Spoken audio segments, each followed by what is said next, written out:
মন্দির মসজিদ, যতই করুণা গঙ্গায় স্নান, আর বাবা মাকে না বাঁচলে ভালো হয় না খুশি ভগবান।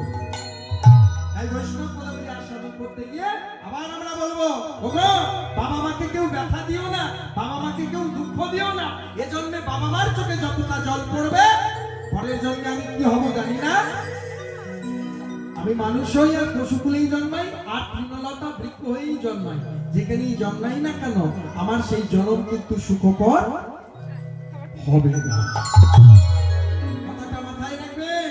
ওগো চিন্তা করবেন আমাদের শিক্ষাগুলো কোন জায়গায় গিয়েছে। আজকে আস্তে আস্তে মোবাইলে একটা রিল দেখছিলাম।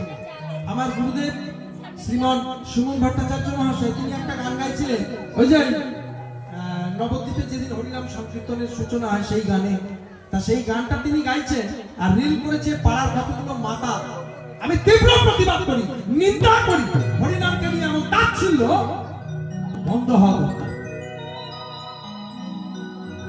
মদ খেয়ে মাতাল নাচছে, আর গুরুদেব যে গানটি গিয়েছিলেন আপনারা জানেন, ওই সেই গানটা গিয়েছিল যে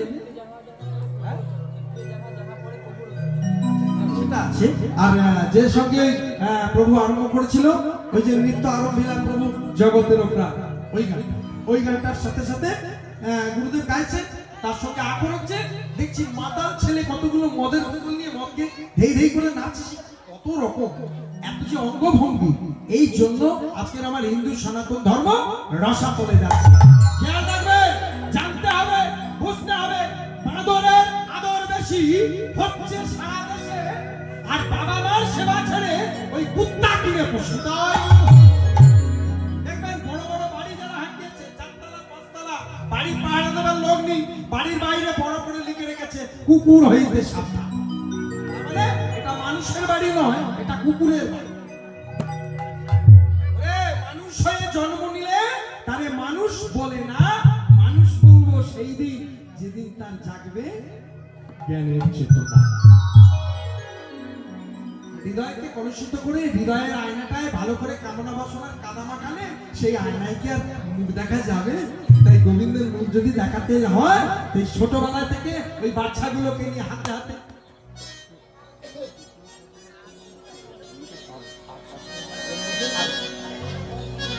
বাবা আরেকজন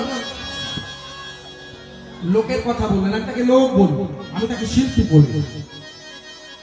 হিন্দু ধর্মটাকে মার খাচ্ছে, ওকে আমি পশু বলবো, পশু।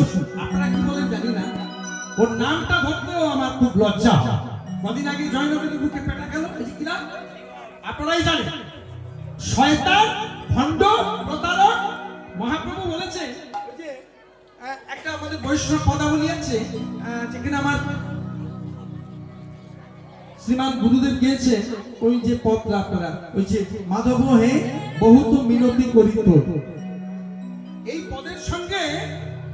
পদের সঙ্গে সাযুজ্য আর ব্যাখ্যা দিয়ে এই সঙ্গীতটি যখন আমার গুরুদেব পরিবেশন করছিলেন, সেইখানে কতগুলো বলেছে যে হে ভগবান, আমরা যদি পৃথিবীর বুকে আসি তো আমরা যেন সেই ধর্মের আশ্রয়ে ধর্মটাকে ধারণ করে নিয়ে আমি যেন তোমার চরণে যেতে পারি।